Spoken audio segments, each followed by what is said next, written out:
Mark, how are you, man? I'm good. What's been going on, man? Spending time alternating between Red Dead and something simple like Soul Calibur because I need to break. I need some sort of break. It's. I thought you actually meant a game by something simple, and I was like, I've never heard of that before. Yeah. Soul Calibur is not simple though, man. Like, at least for me, in Yeah. terms of technicality. Yeah, well, it's like for me, it's a fighting game, so I just can sort of slip into it. Yeah, that's fair enough. So I'm like, I don't need to understand anything else. That guy, the other guy that I'm fighting, needs to go down. Yeah. Have you heard of Solid Rev, the YouTuber? He's relatively small. No, I haven't. Okay, so I don't really watch him often, but he's utterly obsessed with Red Dead Redemption 2 at the moment. It's obviously connected with him on a pretty deep level because he has 3 saves that he's playing at once. So he's got his Xbox One X out in the living room, which I believe is his primary save, I think. He's got a PS4 Pro hooked up somewhere else, which has another separate save on it, obviously. And he has a base PS4 with a third save that he's playing in his bedroom at night. How ridiculous is that?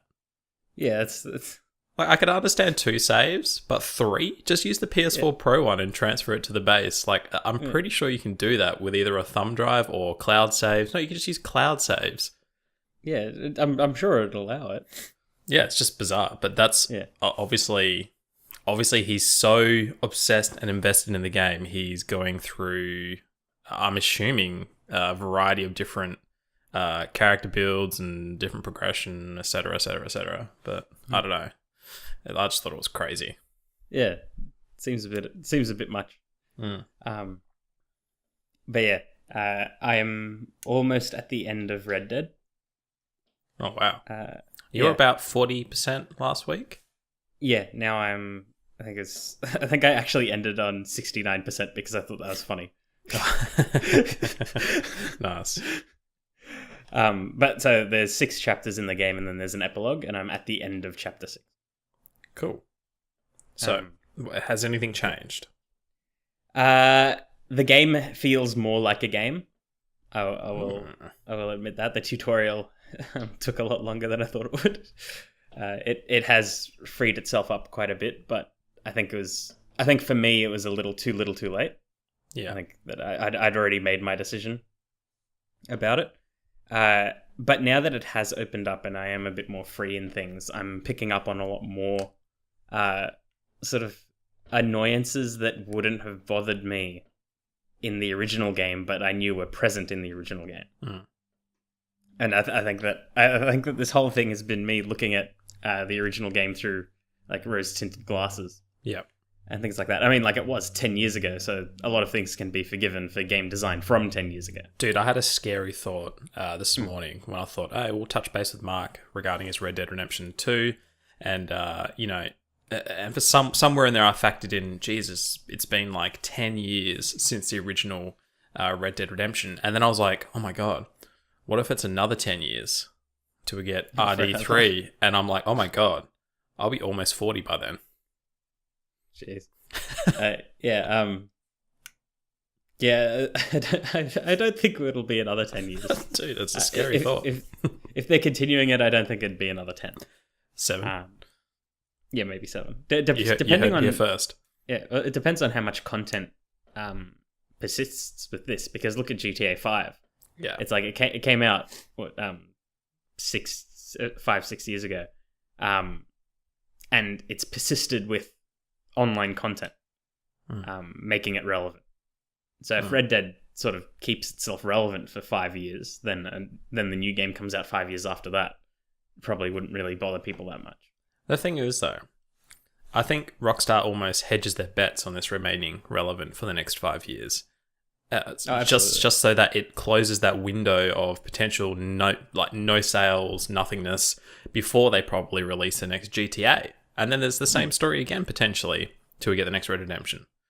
In my mind. Like, maybe they get it down to, like, maybe 4 years. And maybe we get the next GTA and Red Dead Redemption 3 in, like, maybe a 7 to 8 window. But I don't know. I don't see it happening. not based on track record. Yeah, we'll see what happens. Like Rockstar might become something else entirely in 10 years. The video game industry might be completely gone. It's all VR. Knows? Yeah, it's all VR. We're all living in the well, that's a scary prospect actually. Red Dead Redemption 3. Imagine that exclusively in some form of Sword Art Online type VR world, or Ready Player One. Holy cow! Imagine that. We're all talking about the realism and simulation accuracy of Red Dead Redemption 2 right now. Well, imagine number 3. Holy cow! It'd be like Westworld, man. Holy shit! Wild West. What if Red Dead Redemption 3 is just a real theme park? Yeah, be interesting. We'll see what happens. The Rockstar theme park, man. Yeah. Like Bethesda World? Yeah, Bethesda World. Yeah, exactly, man. What if that's it? Oh, man. They just made it too real. I've got to watch the next season of Westworld. Have you seen season 1? No, I haven't. I've heard nothing but good things. It's good. I don't think season 2 is as good, but number 1 was really good. I finished up Castlevania season 2 the other day. Oh, I'm only just about to start that. I rewatched the first season with Kelsey because she hadn't seen it. Yeah. So we're going to start watching the second season. Is it good though? The audio is so much better. Oh, really? Some of those voices were really drowned out in the first season. Oh, really? I didn't actually notice that. Oh, whenever like Dracula spoke or like that priest spoke, it always felt like it was drowned out by the soundtrack. Okay, so it's just a balance issue. Yeah, and so now it sounds a lot better. I liked season 2, but they could have accomplished it all in 4 episodes instead of 8. Oh no! So it's still a small, I guess a small scale story, like I guess it was more like the epilogue, right? Epilogue. Yeah. Which is basically what season 1 was. Yeah, season 1 was just sort of like getting everything ready for because the series is based off Castlevania 3 and everything like that. So they have to follow a certain narrative string, but there isn't much story to Castlevania. Yeah, that's a shame. So they just sort of like knot things together. There's a lot of foreshadowing for other stuff. I like a ton of foreshadowing, especially in the final episode. Oh, God. But they basically save the entire budget for this one really, really, really, really well done fight scene that pretty much lasts the entire second last episode. Oh, damn. Second to last episode, eh? Game of Thrones style. And so that's pretty much where the whole budget went, because sometimes like the animation, you're like, I don't know. And some of it seems a bit awkward, and then you're like, oh, okay, you were just waiting for this. How does the animation in all the other episodes stack up against the first season? Because I thought that was fun. It's a little more inconsistent. Oh. Like generally it's all clean. But sometimes characters' faces look a little bit wonky. And so the mouth movements. Banter between characters is pretty good. Just there's a lot of it feels almost like between Hector, no, it's not Hector, between Trevor and Alucard. They have a little bit of banter and a bit of a Goku Vegeta style rivalry. Oh, okay, yeah, but because it's darker and more adult, they'll just straight up swear at each other. It's pretty funny. just these little shots that they take at each other. Yeah. Oh, sounds fun. And that's nice. It's a little bit disappointing though in terms of the animation and story, feeling a little bit stretched out over too many episodes. I kind of thought they would have, based on how good and how well received the first series was. I thought they'd blow the second one out of the water, but I don't know. Maybe they tried to scale it up too much and had to get help with external studios. Maybe that's where the inconsistencies came from. I don't know. I think a lot of it is like source material, really, because like Castlevanias are all about going into the castle, going through the floors and defeating Dracula. And that's very hard to elongate into a series. Yeah. Well, you could pretty much you could easily have it as like a movie length sort of show. Well, remember in the first series how he falls through the floor and then navigates a few machinery pieces and gears and then he's fighting the dude down the bottom? Yeah. That's like the most Castlevania-ish thing in the first season, and that was like the final part. Yeah. Similar thing here, where it's like they're just doing a lot of stuff that doesn't seem like Castlevania until it's Castlevania. Yeah. Yeah. Well, that's the whole point though of the series, right? Is like use the games as source material and take a generalized idea, but then you need to you do need to go out of your way to actually create an interesting and engaging story and I guess like set pieces and exciting stuff for your characters to do along the way. I don't know. Which to me it almost sounds like that's a little bit lacking. So it's a little bit, you cut off a bit. A little bit lacking in that respect. Yeah.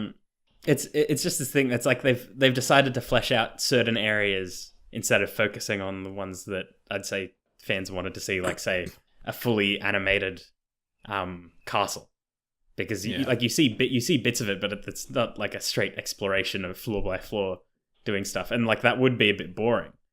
But you don't really see the machinations of the castle. You just see the castle from its outward appearance in a few rooms. Throughout this run.